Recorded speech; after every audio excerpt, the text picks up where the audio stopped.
dia adalah bukan termasuk golonganku dan dia adalah orang yang aku laknat, kata Rasulullah. Nah, kelompok seperti ini akhirnya mulai bermunculan, bukan sekarang aja.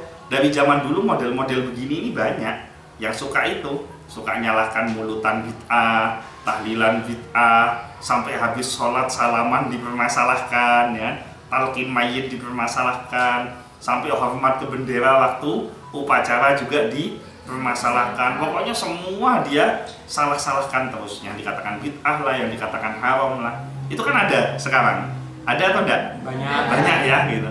Nah, assalamualaikum warahmatullahi wabarakatuh. Waalaikumsalam warahmatullahi wabarakatuh. Alhamdulillah wassalatu wassalamu ala Rasulillah Sayyidina Muhammad ibni Abdillah wa ala alihi wa sahbihi wa mawalah, amma ba'du.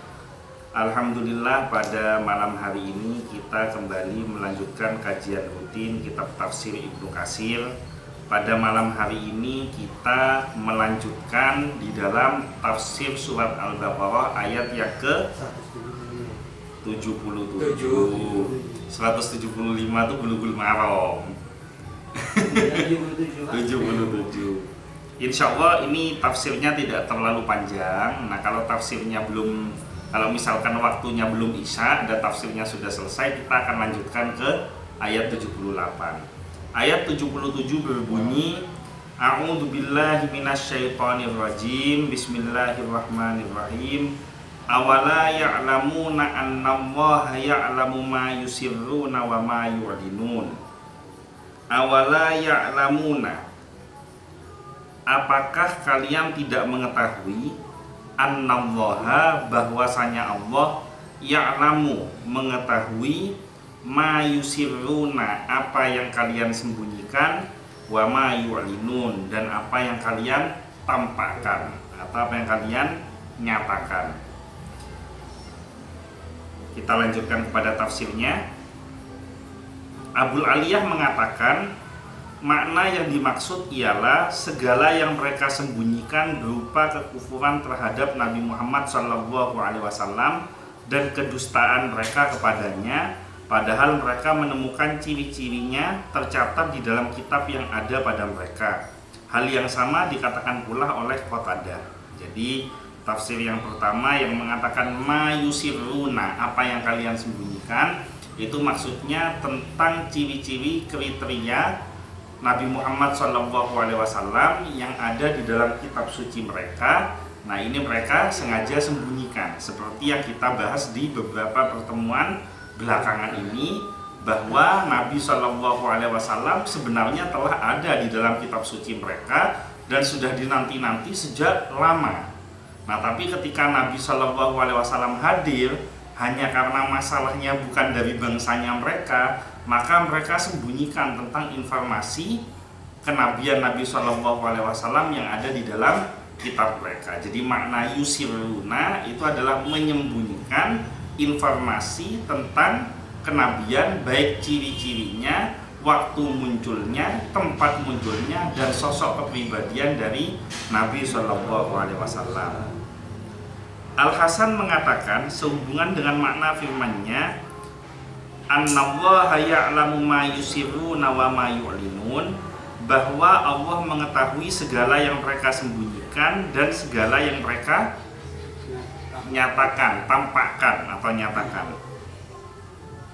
Apa yang mereka sembunyikan itu ialah bila mana mereka meninggalkan sahabat-sahabat Muhammad SAW lalu berada di antara sesama mereka, maka sebagian dari mereka berkata kepada sebagian yang lain, yang kesimpulannya mereka saling melarang di antara sesamanya untuk menceritakan kepada seseorang dari sahabat-sahabat Nabi SAW tentang hal-hal yang disebut di dalam kitab mereka.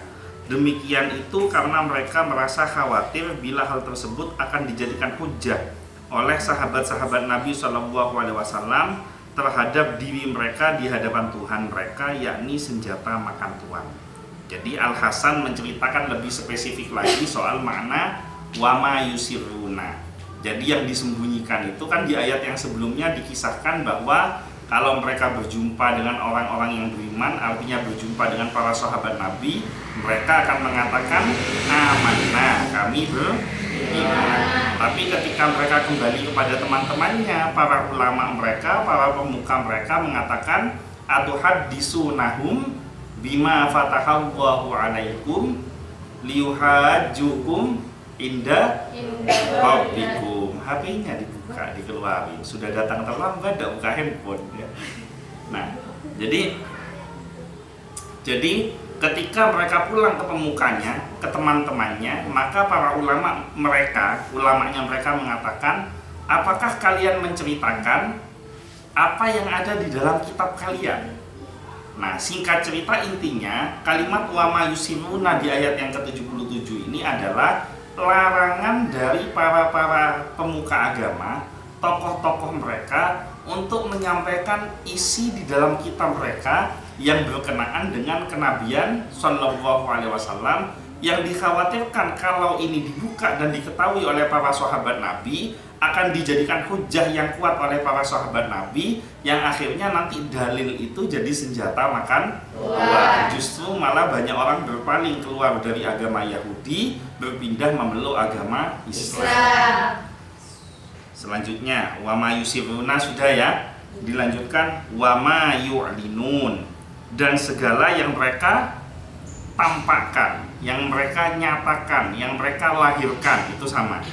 Dan segala yang mereka lahirkan, yakni ucapan mereka kepada sahabat-sahabat Nabi Shallallahu Alaihi Wasallam yang mengatakan kami pun beriman. Demikian pula yang dikatakan oleh Abul Aliyah, Ar-Rabi' dan Qatadah. Jadi apa yang mereka nyatakan itu adalah kalimat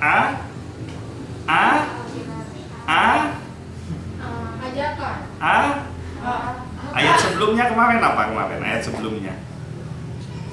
Wa idza laqul ladzina amanu qalu amanna. Mereka mengatakan, bibirnya mengatakan kami beriman, bibirnya mengatakan kami beriman, tapi hatinya mengingkari tentang keimanan yang dia ucapkan di dalam lisannya. Maka antara lisan dengan hati tidak sama. Jadi wa ma yusiruna wa ma yu'lin, ya'lamu ma yusiruna wa ma yu'linun. Maksudnya Allah mengetahui yusiruna, yang disembunyikan oleh mereka, yaitu tentang dalil informasi kedatangan Nabi Shallallahu Alaihi Wasallam yang ada di dalam kitab suci mereka, yang mereka larang umatnya untuk menyampaikan hal ini, padahal mereka sesungguhnya mengetahui tentang informasi ini. Itu makna dari wa ma yusiruna. Sementara wa ma yu'linun artinya adalah kata-kata yang diucapkan oleh mereka seolah-olah mereka adalah bagian dari orang-orang yang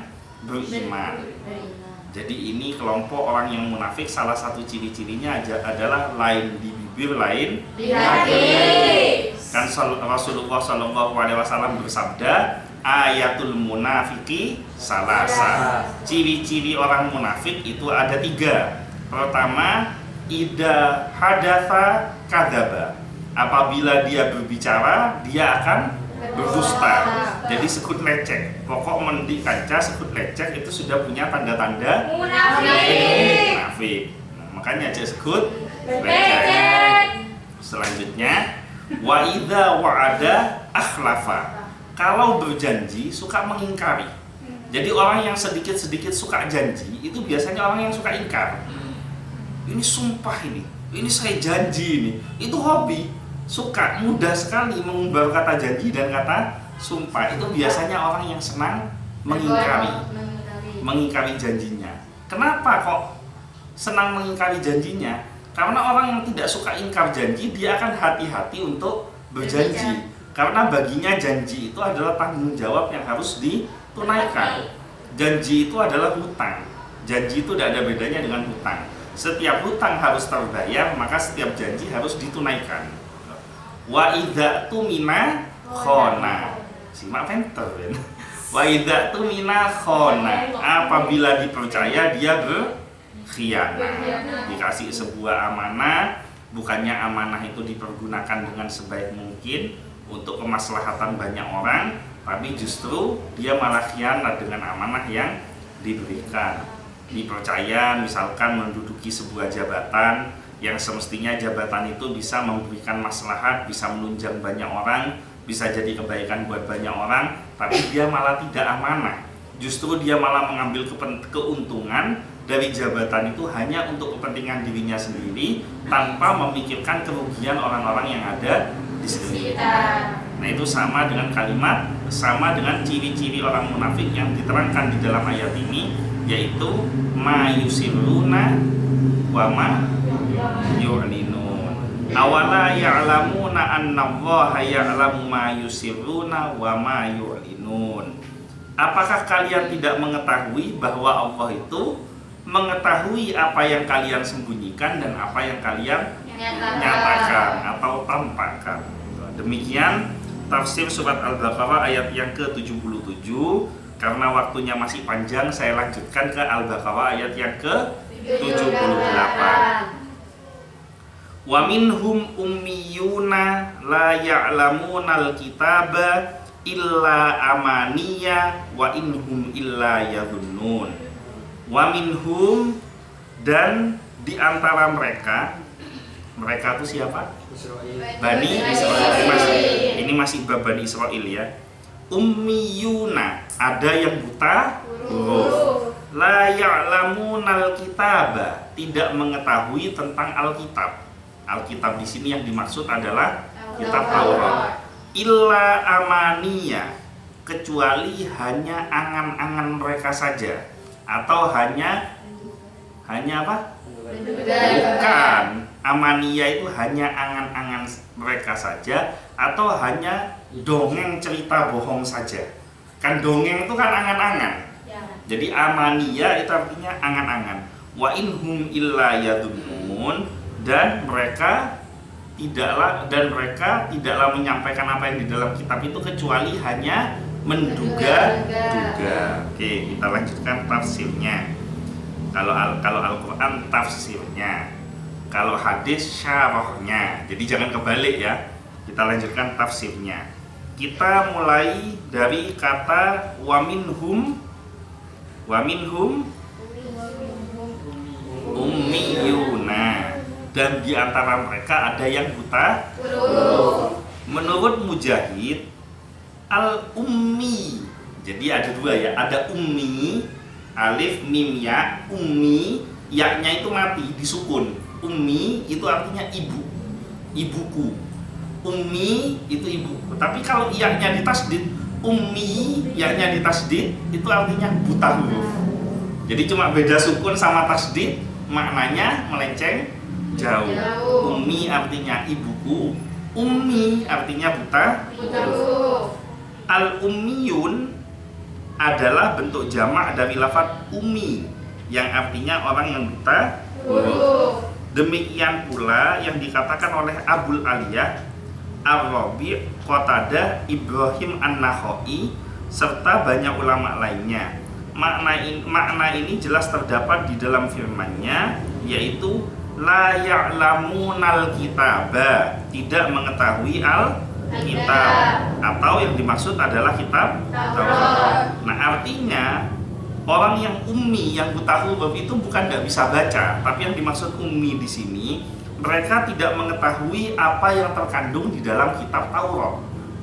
Ini sama, zaman sekarang juga terjadi orang yang bisa baca Al-Quran, tapi dia tidak mengetahui apa yang ada di dalam Al-Quran. Ini saya pernah bahas di kajian bareng sama ajudan ini di pengajian. Di mana ya? Terakhir itu di mana kita ngisi sebelum bulan Ramadan? Di Tangsel. Terakhir di Tangsel. Saya menceritakan sebuah kisah di kitab Syarah Muslim, di mana pada waktu itu setelah peristiwa Fathul Makkah. Masih ingat peristiwa Fathul Makkah? Ya. Saya pernah bahas ya di kajian hadis Fathul Makkah, pembebasan Mekah, di mana banyak orang-orang kafir Quraisy yang memeluk agama Islam, termasuk para pemuka mereka, salah satunya adalah Abu Sufyan. Jadi tokoh-tokoh kafir Quraisy itu banyak yang memeluk agama Islam, salah satunya Abu Sufyan. Kalau abu-abu yang lain sudah mati semua. Abu Lahab, Abu Jahal itu sudah mati semua di dalam peperangan Badar. Tapi Abu Sufyan itu panjang umur. sampai ke Fathul Makkah beliau masih hidup kemudian memeluk agama Islam. Nah, setelah peristiwa Fathul Makkah, mereka melakukan sebuah peperangan. Saya lupa kalau tidak keliru nama perangnya perang Hunain kalau tidak keliru. Mereka umat Islam mengalami kemenangan yang sangat besar, di mana waktu itu berhadapan dengan tentara Romawi dan mendapatkan rampasan perang yang sangat banyak. Jadi amat sangat banyak sekali. Nah, di dalam Islam ada yang namanya ghanimah. Ghanimah itu artinya rampasan perang. Nah, itu ada aturan pembagiannya. Nah, pada waktu itu terjadi sebuah keputusan yang dilakukan oleh Rasulullah yang tidak populer. Jadi, orang-orang yang baru memeluk agama Islam, walaupun dia kaya, itu dikasih bagiannya banyak-banyak. Ada yang dikasih 200 ekor unta, dikasih 200 ekor kuda, dikasih 200 ekor kambing. Kamu bayangkan, kambing aja 200 ekor itu sudah harga berapa, kan? Apalagi unta paling murah harganya 50 juta, dikasih 200 ekor. Nah, para sahabat seperti Abu Bakar, Umar, Utsman, Ali, dan para sahabat-sahabat yang di dalam hatinya ada keimanan kepada Allah dan Rasulnya tidak protes, walaupun mereka dapat bagiannya sedikit. Justru sahabat dekat ini dapatnya sedikit-sedikit, tapi yang baru masuk Islam dikasih banyak walaupun dia kaya. Nah, akhirnya ada seseorang datang menegur Rasulullah, dikatakan i'dilu ya Muhammad, yang adil kamu hai Muhammad. Maksudnya yang adil, masa yang baru masuk Islam dikasih banyak, yang sudah lama masuk Islam dikasih sedikit. Yang adil kau hai Muhammad. Apa jawaban Rasulullah? Celakalah engkau. Tidak ada satu manusia di muka bumi ini yang lebih adil melainkan diriku, kata Rasulullah. Apa yang aku lakukan bukan berdasarkan keinginanku, tapi atas perintah Allah kepada diriku. Akhirnya pergilah orang ini. Nah, orang ini di dalam kitab Syarah Muslim diterangkan namanya Dzul Huwaisir. Siapa namanya? Dzul Huwaisir. Nah, gambarannya Dzul Huwaisir itu ada sampai sekarang. Potongannya Dzul Huwaisir itu ada sampai sekarang. Gimana potongan modelnya Dzul Huwaisir? Potongannya itu dia kepalanya botak, janggutnya panjang cuma beberapa helai, jidatnya hitam, pakai celana di atas mata kaki. Ada enggak itu sekarang? Ada enggak itu sekarang? Banyak yang model begini ya gitu. Banyak ya sekarang ya. Iya. Nah, apa kata Rasulullah tentang Dzul Huwaisir? Nanti suatu saat akan muncul kelompok-kelompok dari kalangan umatku yang modelnya seperti ini.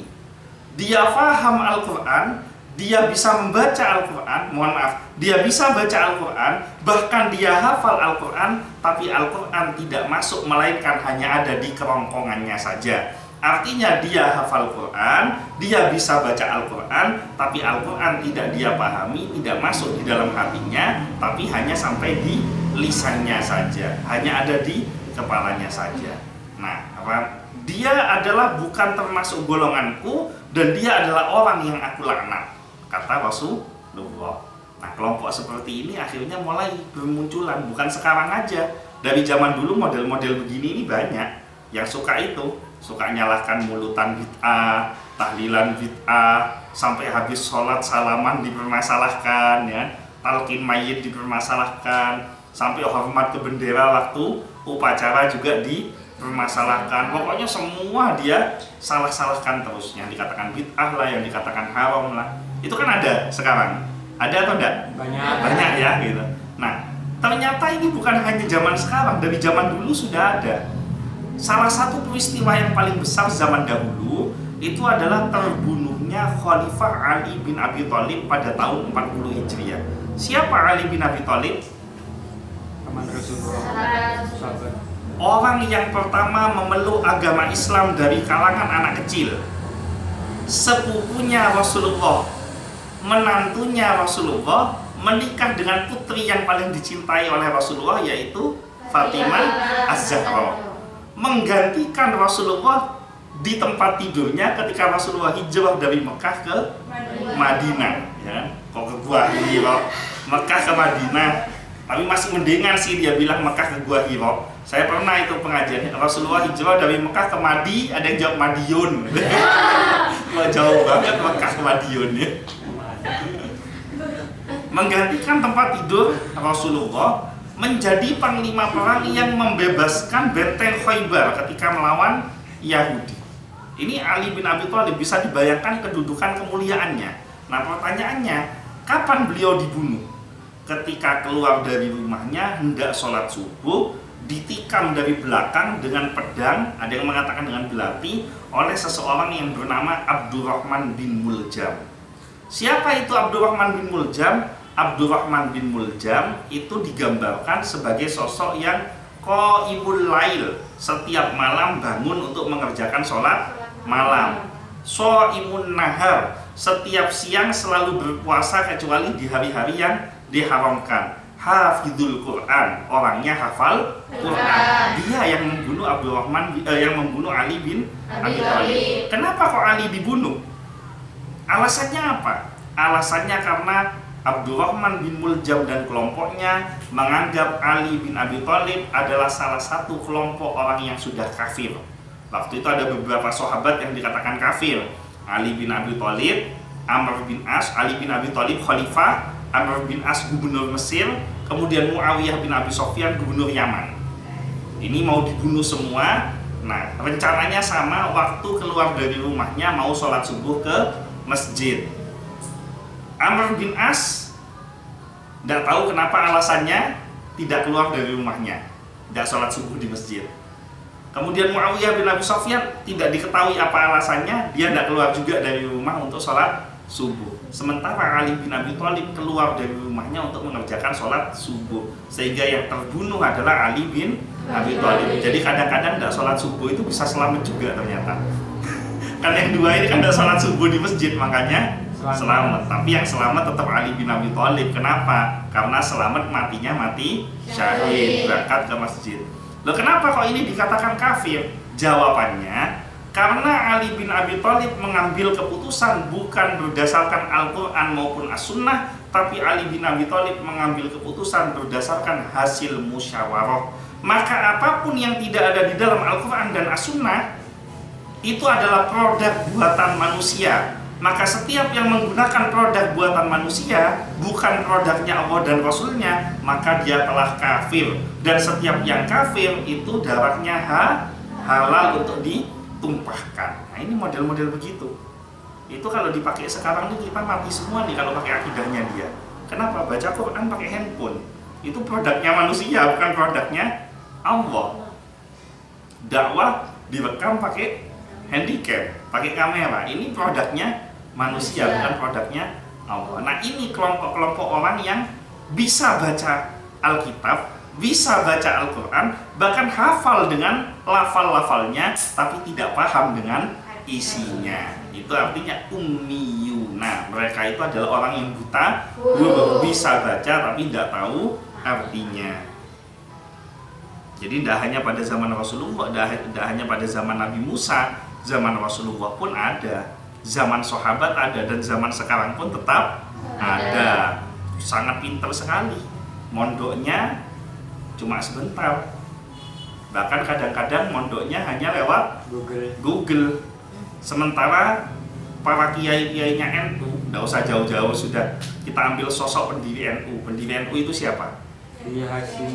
Kiai Muhammad Hasyim Asy'ari. Julukannya apa Kiai Muhammad Hasyim Asy'ari itu? Hadratus Syekh. Kenapa kok dapat gelar julukan Hadratus Syekh? Karena beliau itu menghafal kutubus sittah, 6 kitab hadis besar, menghafal ratusan ribu hadis lengkap beserta sanad, matan, dan rawinya. Jadi periwayatnya itu dari imam yang meriwayatkan hadis sampai kepada Rasulullah, beliau hafal dan menguasai semua syarahnya. Jadi penjelasan masing-masing hadis beliau kuasai, makanya beliau bergelar Hadratus Syekh. Sementara zaman sekarang ada orang yang ngajinya lewat internet, ngajinya lewat Google, kalaupun mondok paling pondoknya pesantren Hilal, yang dihafal hadisnya cuma 3, yang paling diingat kullu bid'ah dolalah wa kullu dolalah finnar. Nah karena tahunya cuma kullu bid'ah dolalah, akhirnya semua dibetek pakai kullu bid'ah dolalah. Perkara apa? Ini ada atau tidak zaman Nabi? Tidak ada, bid'ah. Ini ada tidak zaman Nabi? Tidak ada, bid'ah.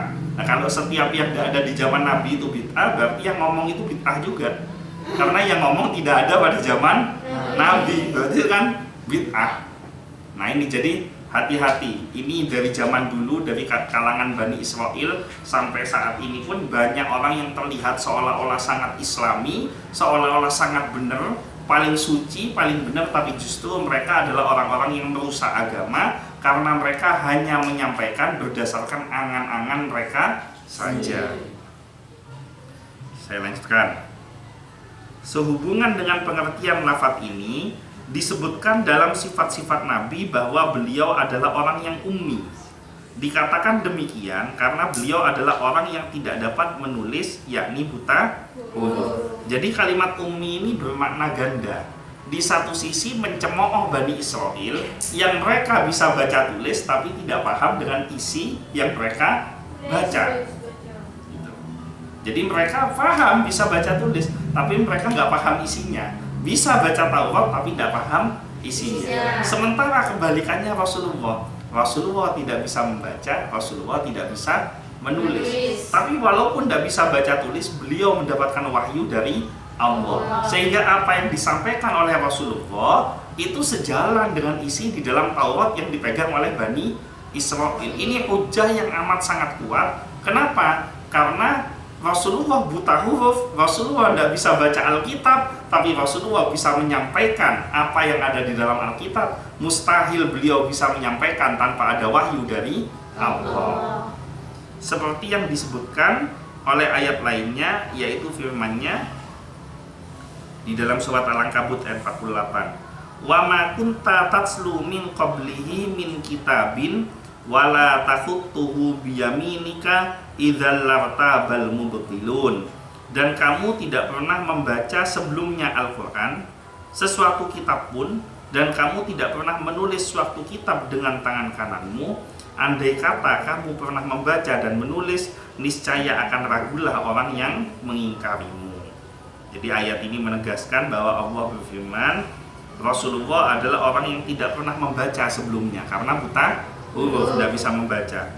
Bahkan wahyu yang pertama kali turun apa? Iqra. Apa jawaban Rasulullah ketika disuruh Iqra? Bacalah. Apa jawaban Rasulullah? Ma'ana biqari. Saya tidak bisa membaca. Iqra ma'ana biqari. Iqra ma'ana biqari. Sampai 3 kali. Ini dalil betul bahwa Rasulullah benar-benar tidak bisa membaca. Nah kalau baca saja tidak bisa, apalagi menulis. Nah andai kata Rasulullah bisa baca dan tulis, maka niscaya orang-orang yang mengingkari itu akan semakin ragu dengan kenabian Rasulullah. Jadi mereka menolak Rasulullah bukan karena ragu lagi, tapi menolak Rasulullah karena mereka memang mau menolak kebenaran. Mereka tahu ini benar tapi ditolak, bukan karena keraguan-raguan mereka. Nabi SAW bersabda, Inna ummatun ummiyatul la naktubu wa la nahsubu syahru hakadha wa hakadha wa hakadha. Sesungguhnya kami adalah umat yang ummi. Jadi orang Quraisy itu, bangsanya Rasulullah itu, Arab Quraisy itu banyak yang ummi. Di satu sisi banyak penyair, di sisi lain banyak yang ummi. Ummi itu artinya buta. Banyak sekali yang tidak bisa baca dan tulis. Sehingga mereka nggak dapat menulis, mereka tidak dapat menghitung. Nah mereka kalau menjelaskan 1 bulan, mereka hanya mengatakan hakada, hakada, hakada. Artinya apa? 30 hari. Hakada, wahakada, wahakada. Hakada artinya 10, wahakada berarti 10 lagi, wahakada berarti 10 lagi. Jadi mereka hanya bisa menjawab 1 bulan berapa hari? Hakada, wahakada, wahakada. 1 bulan, ya ini jumlah jariku 3 kali dihentak-hentakkan 30 hari. Nah artinya menandakan bahwa memang Rasulullah memang berasal dari umat yang mayoritas ummi, tidak bisa baca dan tulis. Dengan kata lain, dalam ibadah kami tidak memerlukan tulisan dan hitungan untuk menentukan waktu-waktunya, Dan Allah telah berfirman di dalam surat Al-Jumu'ah ayat yang kedua, "Walladzi ba'atsa fil ummiyina rasulam minhum." Dialah yang mengutus kepada kaum yang buta huruf seorang rasul di antara mereka. Mungkin itu saja yang bisa disampaikan. Insya Allah besok kita lanjutkan tafsir Al-Baqarah ayat yang ke-78, masih membahas tentang ayat wa minhum ummiyuna la ya'lamunal kitaba illa amaniya wa inhum illa yadunnun. Mudah-mudahan semuanya diberikan kebaikan dan keselamatan oleh Allah, dipanjangkan umurnya, disehatkan badannya, diberikan kebaikan dan keselamatan baik di dunia maupun di akhirat, mendapatkan syafaat dari Nabi Muhammad SAW. Al-Fatihah. Iya kan Abu Dua, iya kan Nasta'in. Waladhdallin. Sekian dari saya, kurang lebihnya mohon maaf. Wallahul muwaffiq ila aqwamit thoriq, wabillahi taufiq wal hidayah. Wassalamualaikum warahmatullahi wabarakatuh.